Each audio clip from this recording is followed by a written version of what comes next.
Some Iraq news posted by Clare at KTFA the 8th of May 2025. Listen to the full version on the official dinarreport.com website and become our supporter on Patreon. KTFA. Clare, al-Sudani arrives in Ankara and considers the Development Road project an economic approach to confronting crises. Prime Minister Mohammed Shia al-Sudani arrived in the Turkish capital, Ankara, on Thursday morning for an official visit, according to a brief statement issued by his media office. Before heading to Ankara, al-Sudani wrote a newspaper article in which he described the Development Road project, which Iraq has begun constructing to transport goods from the Gulf via Turkey to Europe, as a move toward an economic approach to addressing crises.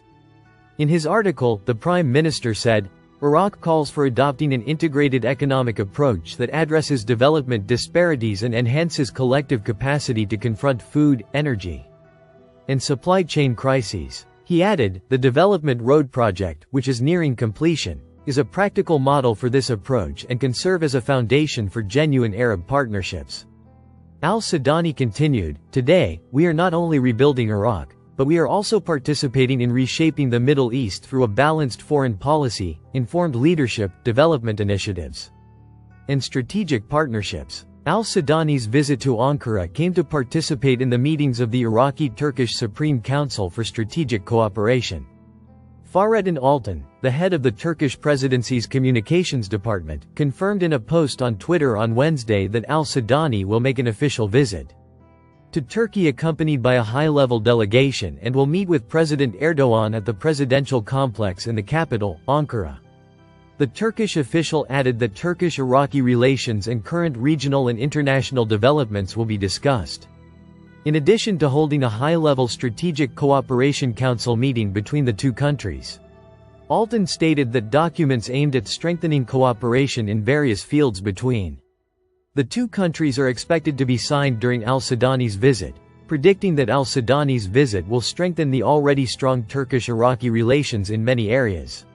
On Tuesday, Mukhtar al-Musawi, a member of the Iraqi parliament's Foreign Relations Committee, revealed to Shafaq news agency that al-Sudani will visit Turkey this week and will discuss security, economic, and water issues in Ankara.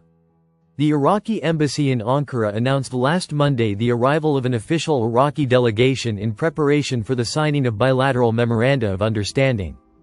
Iraqi ambassador to Ankara, Majid al-Lajmawi, stated that Iraqi Prime Minister Mohammed Shia al-Sudani's upcoming visit to Turkey will include discussions on several issues, including development, energy, and trade. Turkish Transport Minister Abdulkadir Uralolu previously announced that Iraqi Prime Minister Mohammed Shia al-Sudani will visit Turkey in the coming days, while Turkish President Recep Tayyip Erdogan will visit Iraq during the first half of this year. Prime Minister Mohammed Shia al-Sudani affirmed on Thursday that Baghdad is hosting the Arab Summit at an exceptional moment for the region, calling for responsible Arab discourse and economic integration to confront challenges. In his speech at the opening of the Arab Summit in Baghdad, al-Sudani said, the Arab Summit in Baghdad comes in a transformative context. It is a moment when the Iraqi national will converges with the general Arab hope to overcome differences and move towards building an effective and comprehensive Arab cooperation system. He added, today we need a responsible Arab discourse based on political realism and a belief that solidarity does not mean conformity, but rather respect for particularities within a common goal and destiny.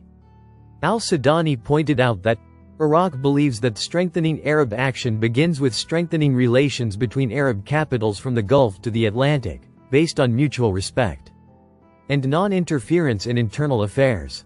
He warned that the challenges we face, from repeated Israeli aggression on Gaza, the West Bank, Lebanon, and Syria, to internal divisions in some Arab countries, to regional and international interventions, threaten not only the security of these peoples but also our collective will as a nation. Quote, he called for the launch of a unified Arab initiative that goes beyond the humanitarian dimension to support the building of a national state based on the constitution, dignity, and diversity, stressing the importance of having a comprehensive Arab development strategy. Al-Sudani called for the adoption of an integrated economic approach that addresses development disparities and enhances collective capacity to confront food, energy, and supply chain crises. Noting that the Development Road Project, which is nearing completion, is a practical model for this approach and can serve as a pillar for genuine Arab partnerships. He emphasized that Arab national security is indivisible and cannot be achieved without effective cooperation, balanced policies, and strong institutions that protect the supreme interests of the nation. Al-Sudani concluded his speech by saying, "From Baghdad, we address an appeal to all Arab capitals. It is time to start anew, on new ground, with a new methodology and a new will." Clare. Al-Sudani. Baghdad is hosting the Arab Summit at an exceptional moment for the region. Clare.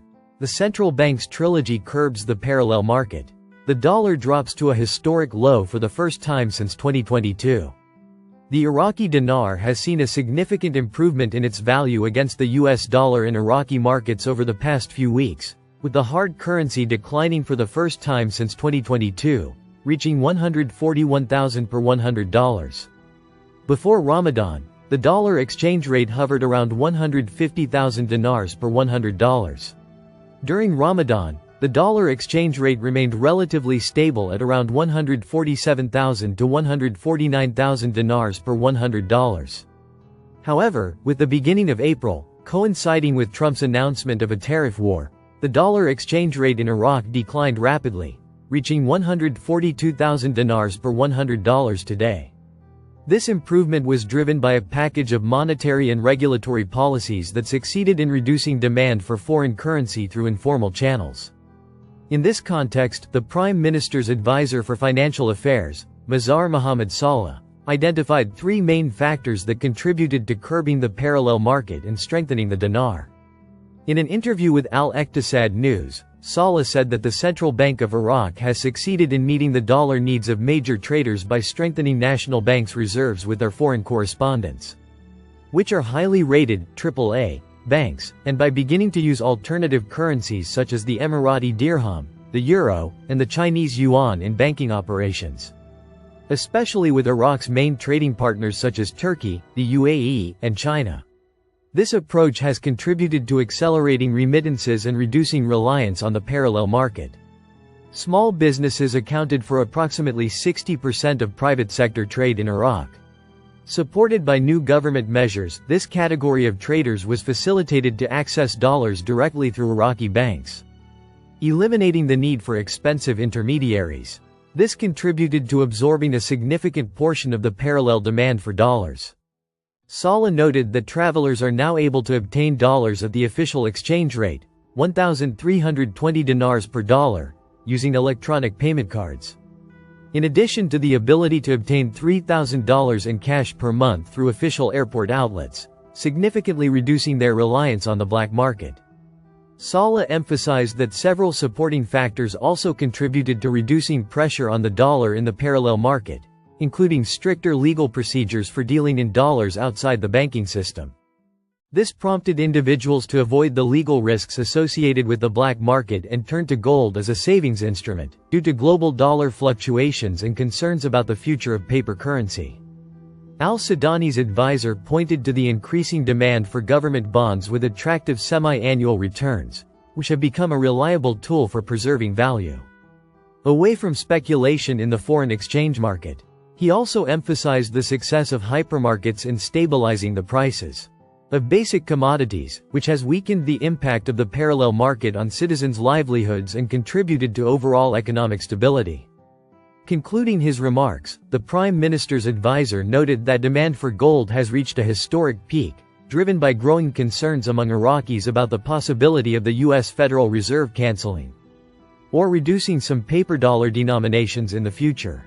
This has prompted citizens to diversify their savings away from the U.S. currency. In addition, economic expert Manar al-Abidi identified a number of other reasons that led to the decline in the dollar's price locally. Al-Obaidi told Al-Iqtisad News that the primary reason for the dollar's decline is a decline in demand on the parallel market, coupled with a significant increase in the supply of hard currency, both from domestic and foreign sources. He explained that this new balance has helped narrow the gap that has long separated the official exchange rate from the parallel market rate. Among the notable changes, Al-Obeidi points to the declining confidence of many local investors in the dollar as a savings instrument, due to expectations of a decline in its value against gold. This trend has prompted a large segment of citizens to exchange dollars and purchase gold, increasing the dollar money supply in the local market. In contrast, other sources have contributed to the increase in dollar supply, most notably remittances and foreign investments, particularly those related to international companies operating in Iraq. According to Al-Obeidi, these inflows are no longer solely linked to oil revenues, but rather come from additional channels that have helped ease pressure on foreign currency. In a remarkable monetary measure, the Central Bank of Iraq, CBI, reduced the dinar money supply by more than 6 trillion dinars over the past 6 months, declining from 104 trillion to approximately 98 trillion dinars. This contraction helped raise the relative value of the dinar against the dollar, placing additional pressure on the parallel market. Regarding trade, despite a 6% increase in imports from China, Iraq's imports from major countries such as India, Turkey, and the United States saw a significant decline. Upcoming figures are also expected to reveal a decline in imports from the UAE, which accounts for 30% of Iraq's total imports. This reflects a decline in overall demand for the dollar due to the contraction in trade activity. Al-Obeidi also points to the expansion of channels for accessing dollars at the official exchange rate, through bank cards, official money transfers, and direct transfers, which has prompted many merchants and individuals to move away from the black market. In addition, regional conditions played a significant role in easing pressure on the dollar. The deteriorating economic situation in Iran led to a decline in demand for goods imported from Iraq, which were re-exported there. The cessation of trade with Syria also contributed to the decline in import demand. Al-Obeidi also points to a decline in the trade in smuggled oil and prohibited goods, which used to rely heavily on dollar-denominated transactions. On the parallel market, these activities have recently been curtailed through strict security and banking measures. Al-Obeidi believes that the continuation of these trends could push the dollar to levels close to 1,395 dinars in the coming period, barring any sudden developments in monetary policy or regional balances. Listen to the full version on the official dinarreport.com website and become our supporter on Patreon. Source: Dinar Recaps.